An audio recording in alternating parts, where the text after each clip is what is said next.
But you know, looking at it now, you can see it is a kind of amazing, valuable piece of history. And as interesting as primary, now the primary you saw tonight was a primary that you're never going to see again. It's the long version that Al and I kind of put together while we were still out in Wisconsin, or actually in Minnesota was where we edited it. And the shorter version, which is the one you normally see, is the one that Ricky cut because they thought they were going to be able to get it on the air, which of course they couldn't. It never went on the air. It's just lives in some kind of spiritual place. I don't know where it lives exactly, or how you see it. But now I suppose you can maybe show it to your school or something. But at the time, press, television wouldn't dare put something like this on the air because it didn't show the other side. It didn't show Ricky Nixon, you know, and that was, at that point, if you did that, you could lose your license. So it's a funny situation. In fact, we had the same problem with the War Room. Nobody would buy the War Room from us for television. They were terrified to. And I offered to give it to Sharon Rockefeller, who was running ETA in Washington. And I said, we'll give you the film free. You can run it on the air free if you'll help us give a big party for all the people that were in the campaign who are coming to Washington now. They're working in the White House. And I got back this letter saying, sorry, we can't do that.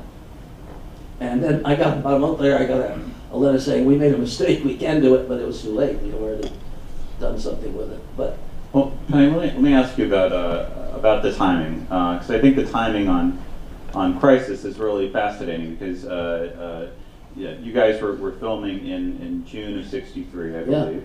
Yeah. And 6 months later, he was dead. That's right. Well, 4 months later, it aired. Yeah. And I understand, I'm curious about the controversy that presumably were from those guys that wanted that footage to be in their 6 o'clock news, and instead it turns into this, and then a month later, Kennedy's dead. So what was that month like when everybody was up in arms about this access? Well, it was difficult. I went to a couple of people at networks, and they were very determined. They said, that son of a bitch isn't going to be on our network. So I gathered there was kind of strong feelings against Kennedy in the networks. But Greg and Drew were actually working with ABC.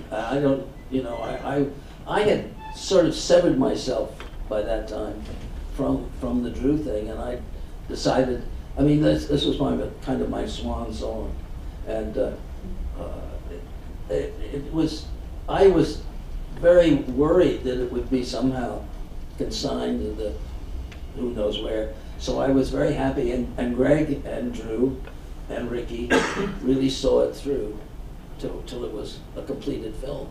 And I did see the film, and I sat watching it with whoever the Eisenhower press person was. He came in. But, you know, it's very hard when you're dealing with people and you have this jewel and they don't see it. And you think, how can that be? But, you know, that is the reality of the real world, is that you fabricate your jewel and many people don't want to see it and don't see it. So you have to live with that or figure out how to get around it or make it work somehow for you. And that's really about half of what filmmaking is if you're an independent filmmaker. Well, there was a Wall Street Journal article a couple days ago, I think, that quoted you as saying that Ricky Leacock taught you everything you knew about filmmaking. And I'm wondering, can you talk about when you guys came together with Drew and you were trying to figure out sync sound and trying to, you know, well, refine it started these before cameras. that.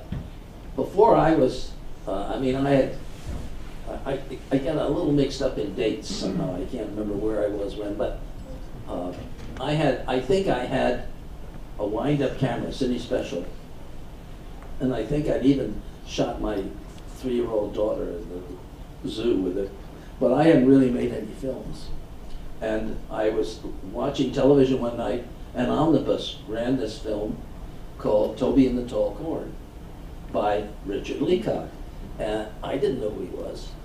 I actually knew who Flaherty was, and I may have heard his name mentioned with Flaherty, but it hadn't taken. So this unknown filmmaker had made this film, and when I saw it, I thought, oh shit, somebody's done it. Because I kind of had in mind that television could be somehow a door to behind, you know, the door behind the stage of where things took place, or where the world worked, so that you didn't get this constant babble of daily news or whatever, that you actually saw into people's lives and learned something about them. And so I was kind of, when I saw it, it really hit me. And then later, when I was doing a series of loop films for Willard Van Dyke and then the Museum of Modern Art, and Ricky was working with Willard, and I had actually was working a little with Shirley Clark, who came with, and Shirley and I were down there working, and Ricky came down, and I met him, and I said, why don't you do one of these loops? He said, okay.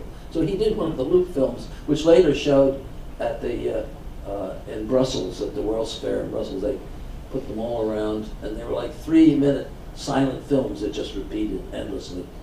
And we did them on everything we could think of that was the American, you know, image.